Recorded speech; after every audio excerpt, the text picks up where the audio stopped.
ආයිබෝවන්. අද ඔයගොල්ලෝ මගේ channel එකට සාදරයෙන් පිළිගන්නවා. මම අද ඔයගලන්ට කවුරුත් මිට කලින් ඉල්ලුපු එකක් තමයි මේ කිඹුල බනිස් කොහොමද හදන්නේ කියලා. ඉතින් ඒක මම ඔයගොල්ලෝ ගෙදරම ලේසියෙන්ම හරිම ලේසි මම ඔයගලන්ට ගෙදර ඉඳන් හදාගන්න විදිය අද මම කියලා දෙන්නම්. ඉතින් ඒකට අවශ්‍ය බලමු මොනවද ඒකට අවශ්‍ය අමුද්‍රව්‍ය කියලා. මෙතන තියෙනවා පාම් පිටි කිලෝ එකක්. මේක නිකන් මේ ප්ලේන් ෆ්ලයි එක. ඔයගොල්ලෝ කොහේ හිටියත් ඔයගොල්ලෝ දන්නවා මේක ප්ලේන් ෆ්ලයි එක.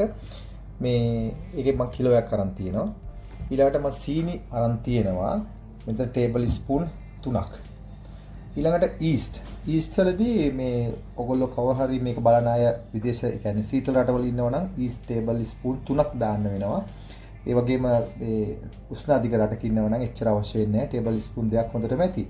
ඊළඟට ලුණු තියෙනවා. මෙතන ලුණු ටේබල් ස්පූන් දෙකක් තියෙනවා.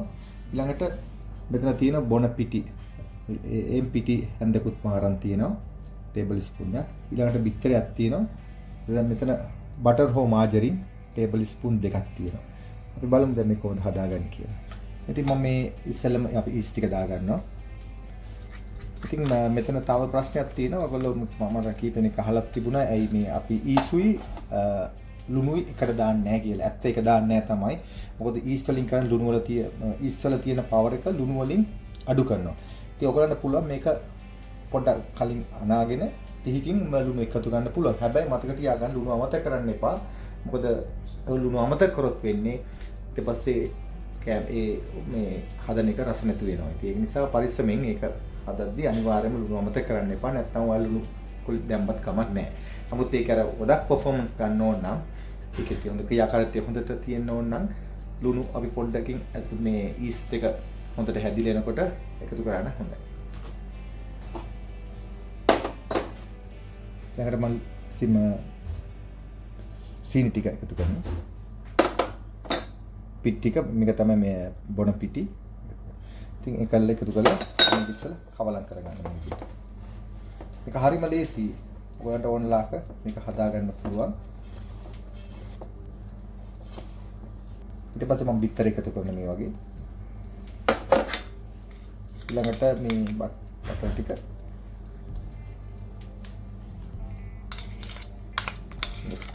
හොඳට පුරලා ගන්න. මේ වගේ මේක හොඳට කවලම් කරගන්න ඕනේ.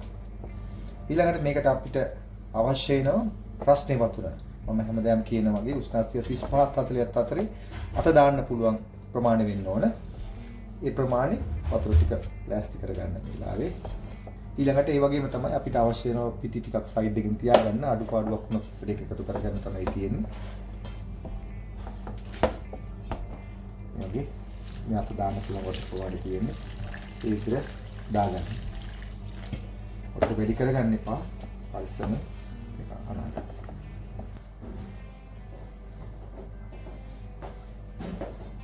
පේනදී මම මේ විදිහට මනාගත්තා. තාම ඇලෙන ස්වභාවය තියෙන්නේ. නමුත් දැන් මම කරන හැටි මම මේ ලෑල්ලු වලට මේක දා ගන්නවා. තාම මම ලුණු දැම්මේ නැහැ. මම ලුණු තා පොඩිම එකතු කරනවා. දැන් මම මේ විදිහට දාගත්තා. දැන් මම මෙතනදී මම මේ ලුණු ටික එකතු කරනවා මේ විදිහට.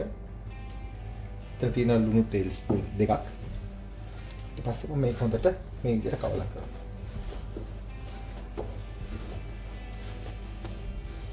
ඉතින් ඔයගොල්ලෝ මේක හොඳට මේක මේ නීට් කරන්න ඕන. ඒ කරන තරම තමයි මේක හොඳ ප්‍රතිඵලයක් ගන්න පුළුවන් වෙන්නේ. මොකද නැත්තම් බාගෙට අල්ල නිකන් ඉන්න එපා. හොඳට කරන්න ඕනේ. මම පෙන්නන්න මේක කොහොමද පදම් කියලා. ඉතින් මේ විදිහට හොඳට අනා ගන්න ඕනේ.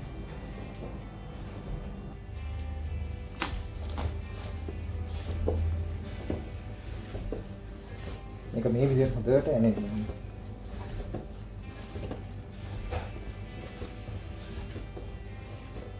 මේ වගේ හොඳට ඇලෙන්නේ නැති වෙන්න හොඳට අනා ගන්න.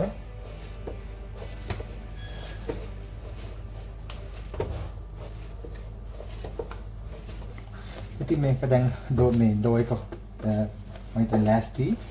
මේක මම දැන් විනාඩි 10ක් විතර මම මේ විදිහට හොඳට ඇනුවා.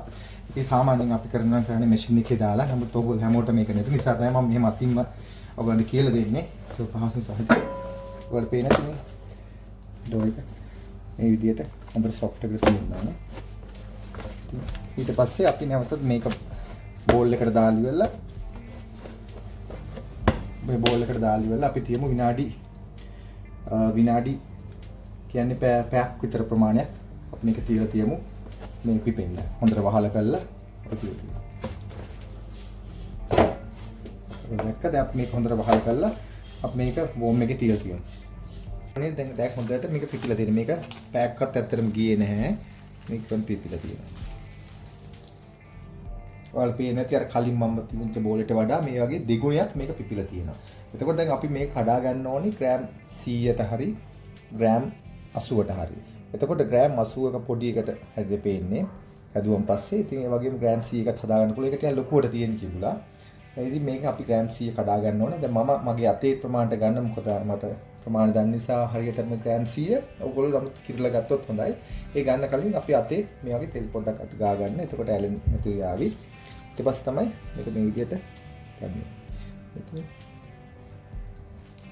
පස්සේ ග්‍රෑම් 100 මේ විතර කඩා ගන්න කිව්වා. මේ වගේ කඩලා මේ මල්ලේ තියලා තෙල් යාන්තම් ගා ගන්න. ගාලා මේ වගේ මේක හොඳට මේ රවුන්ඩ් කරගන්න. මේ පේනවද? මේ කරන විදියක් තියෙනවා. ඉතින් ඔයාලා පේන ඇති. මෙහෙම තමයි හදාගන්න. ඊට පස්සේ මේ වගේ තෙල් ගාගත්ත තැටියක මේක ඊට ප්‍රමාණය තියාගෙන අපි 1 2 3 4ක් වගේ තියාගමු. නැත්තම් මේකත් ලොකු වෙනකොට දෙක ඇදෙන්න ගන්නවා. ඒක නිසා. දැන් ඔයාලට පේන ඇති මම මේ බෝල කරලා තියෙන ඔක්කොම. ඊට පස්සේ මේකේ පොඩ්ඩක් මේ තෙල් පොඩ්ඩක් මේ වගේ තවරලා උඩින්. මොකද ඒක කරන්නේ අත්‍තරම මේ බේරෙනවට මේ වගේ තෙල් ටිකක් යන්තරවල ඊට පස්සේ මේක අයිමත් මේ ක්ලීන් රැප් එකකින් වහලා තමයි පුළුවන් මේ කොයි ටවල් එකක් අරගෙන ඒකින් වහලා තියලා තියන්න. මේක නැවත පැය භාගයක් විතර පිපෙන්න. ඒකත් ඉතින් පැය භාගයක් කිව්වහම සීතල රටවල් ආයෙත් නම් ටිකක් ඊට වැඩි වේවි. නමුත් උෂ්ණ අධික රටක ඉන්න කෙනෙකුට නම් මේ වගේ හැදුවාම මේක ඉක්මනට පිපෙන්න ගන්නවා. ඒ කියන්නේ සමහරලාට මේව හදද්දිම වගේ පිපෙන්න ගන්නවා. ඒක වැඩි වෙලා යන්නේ නැහැ ඉතින්. මේ විතර ඔක්කොම ගාගෙන තියෙන්නේ. දැන් අපිට තියෙන්නේ මේක මේ වගේට වඩා මේ වගේ දෙගුණයක් ලොකු වෙන්න අපි මේක වහලා තියෙනවා. දැන් ඔයාලට පේන්නේ නැති මම මේ වගේ මේ වහලා තියෙන්නේ. ඉතින් මේ වහලා තිබ්බහම හරි ලේසි.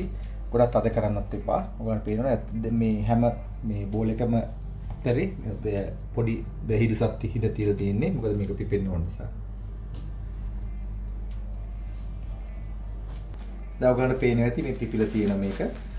මේ දැන් මම මේකෙන් ඔයාලා දැන් මේ අවශ්‍යම දේ තමයි දැන් ගන්නනේ කොහොමද මේ කිඹුල බනිස් එක මේ හදාගන්නේ කියලා. දැන් මම ඔයගොල්ලෝ කියලා දෙන එක හරියටම හොඳට බලා ගන්න. ඔයාලා මේ වගේ මේ වගේ මම මේ අරන් තියෙන chopping board එකක් නැත්තම් ඔයාලට කැමති ලෑල්ලක් ගන්න. ඒ අරගෙන මේකට පිටි යාන්තම් ඩස් කරගන්න. එදී දාගන්න එපා. දාලා ඊට පස්සේ මෙන්න මේක අපි මේ විදිහට ගන්න. ඒ අරගෙන ඉවරලා ළඟට මේක ඇලෙනවා නම් ඔයාලට පුළුවන් මොන අතේ තෙල් ටිකක් ගා ගන්න. ඒ අරගෙන මේක මේ විදිහට මෙහෙම දිගාරින්නේ තියෙන්නේ. ඔයාලට තේරෙන්නේ නැති මෙන්න මේ විදිහට. මේක හොඳට මෙන්න දිගාරලා මෙන්න මේ හැඩයට තමයි එන්න ඕනේ. ඔයාලට පේන්නේ නැති මෙන්න මේ හැඩයට. ඒ ඇවිල්ලා මේක මෙතනින් හොඳට ඇදලා ගන්න. අරගෙන මේ දෙපැත්තෙන් අදින ගමන්ම මේක මේ වගේ රෝල් කරන්න. මෙහෙම රෝල් කරගෙන ඉන්න. එන ගමන් ඊට පස්සේ මෙතනින් අදින්න පොඩ්ඩක් අදින ගමනුත් අතින් මෙහෙම මේක මේ විදිහට රෝල් කරන්න.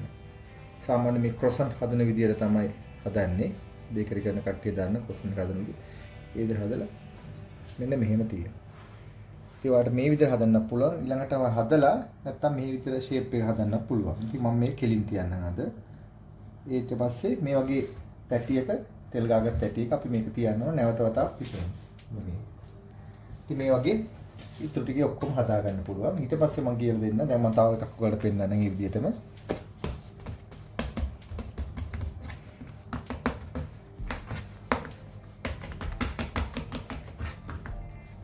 මේක මේ විදිහට මේ අග්ගි ඉස්සේ මේ වගේ තුනී කරනවා. තුනී කරන ගමන් මෙහෙම ඇතලා එහෙම රෝල් කරන්න මේ විදිහට. හරිම ලේසි. මේච්චර අමාරු දේවල් නෙක්තර දෙයක් නෙවෙයි.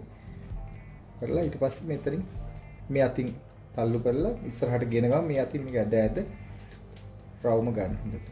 මම තියාගන්න ඩෝ එක බේලෙන්න දෙන්න එපා. මේ විදිහට. හරි. මේ තියාගන්න. ඊළඟට අපි මේක ඉතුරු ටිකක් හදමු. දැන් ඔයාලට පේන්නේ නැති මම මේ හදලා තියෙනවා මේ පහක්. ඊට පස්සේ මේකත් ඊට වඩා පොඩ්ඩක් මේක ලොකු මේ හොඳට පිපෙන්න තියලා තියෙනවා. ඒත් මේ වගේ තෙල් පොඩ්ඩක් ගාලා තියන්න හේතුව මේ හැම වෙලාවම කරන්නේ මේක මේ පිටි නිසා මේක හැම වෙලාවම වේලෙන්න බෑ. මේ වේලෙන්න නැති කර ගැනීම සඳහා තමයි මේ වගේ තෙල් පොඩ්ඩක් තවර ගන්න. දාලා ඊට පස්සේ මේකත් අපි ක්‍රීන් රැප් එකකින් වහලා අපි තියමු මේක මේ රස්නේ තියෙන තැනකින් හොඳට මේකත් විනාඩි 15කින් වගේ පැය භාගයක් ඇතුළත මේක රෙඩි වෙයි. දැන් මම මේ දැන් පිපිලා තියෙන්නේ මේ ගානට. ගොඩාක් පිපෙනකන් ඉන්නත් එපා. නැත්තම් අමාරු මේ වැඩි කරගන්න. ඉතින් ඔයගොල්ලන්ට තියෙන්නේ මෙතනදී මේකේ මම මේ පොල් තෙල් ටිකක් තමයි මේ ගාන්නේ. ඔයගොල්ලන්ට ඕන නම් මේ බිත්තර සාරුව ගන්න පුළුවන්. නමුත් අර පොල් තෙල් ගෑවම පොඩි සුවඳක් එන නිසා තමයි මම මේ පොල් තෙල් ගන්නේ. මේක හොඳට මේ විදිහට පොල් තෙල් ගන්න. ගාන්න හේතුව මොකටද? මම දැන් ඊට පස්සේ මේ සීනි තවරනවා. මොකද සීනි ටිකත් එක්ක එල්ල තියෙන්නේ නැහැ. ඒක නිසා. දැන් මේක දැන් අපි මේ තෙල් ගාලා තියෙන ඊට පස්සේ මේක මෙන්න මේ වගේ සීනි එකේ මේ වගේ තවරන. තවරනකින් මෙච්චරයි. යටිපැත්තේ ගන්න එපා නැත්තම් මේ ගොඩක් කර වෙන්න ගන්නවා. ඒක නිසා යට ගන්න නැතුව මේක මේ විදිහට හොඳට මේ වගේ තවර ගන්න සීනි ටික. එතකොට මේ තෙල් ගාපු තැන් හැමතැනම හොඳට තෙල් ගෑවෙන. ඒ නිසා හොඳට තෙල් ගා ගන්න. තද කරන්න එපා මේක. හිමීට පරිස්සමට මේක මේ විදිහට උස්සලා අරගෙන නැවත වතාවක් මේ විදිහට තියන්න. දැන් පේනවනේ හොඳට සීනි තැවරලා තියෙනවා. ඒ වගේ මේ ඔක්කොමලම ඔයාලට පුළුවන් කරන්න මේක. මේක හරීම ලේසි. ඉතින් මේක පොඩ්ඩක් තියෙන අර පොඩ්ඩක් කල්පනාවෙන් මේක ඉවසීමෙන් කරන්න ඕන වැඩක් තියෙන්නේ. ඉතින් නැත්තම් හරි ලේසි. මේක කවුරුත් ආසයි මේව කන්න. පොඩි ළමයි තමයි මෙතන වැඩි මාස මේකට. නමුත් ඒ වගේම තමයි ඉතින් ලොකු අයත් ආසයි. ඉතින් මේ විදිහට හදා ගන්න හරිම ලේසි. බලන්න. ලස්සනට. මේක අංශක උෂ්ණත්වය 180කට දාලා මේ විදිහට අවනිගේ තියන්නේ විනාඩි 15ක් හොඳට මැති. මේ තියෙන්නේ මම හදාගත්ත කිඹුලවනි. ඔයාලට පේනව නේද? මේ තියෙන්නේ මම මේක දැන් බලන්න දැන් මේක හොඳට බලන්න එකකට මේක ඇතුළ යට හොඳට කුක් කරලා තියෙන්න ඕන පාටට. ඉතින් අපි මම මේක ප්ලේට් එකේ තියලා ඔයාලට පෙන්නන්න. බලන්න කොච්චර ලස්සනට තියෙනවද කියලා හොඳට පාට තියෙන්න ඕනේ හොඳට. ඉතින් මේකෙදි අවන් එකේදී සමහරලාට එක පැත්තකට ගින්දරලා යනවා. ඔයගොල්ලෝ පොඩ්ඩක් මේ තැටිය පොඩ්ඩක් ඊට මේට මේ තැත්ත මාරු කරන්න. එල්ල මේ විදිහට ලස්සනට මේ වගේ බේක් කරගන්න. ඔයගොල්ලෝ පේනවනේ හොඳ සීනි ගතිය තියෙනවා. ඒ හරීම කඩේ හදාගත්ත විදිහට සුවඳට පෙනුමට තියෙනවා. ඉතින් ඔයගොල්ලන්ටත් මේක හරි ලේසියෙන් හදාගන්න පුළුවන්. ඉතින් ඔයගොල්ලෝ දැක්කත් කොහොමද මේ වගේ මේ කිඹුල් බනිස් හදාගන්නේ කියලා.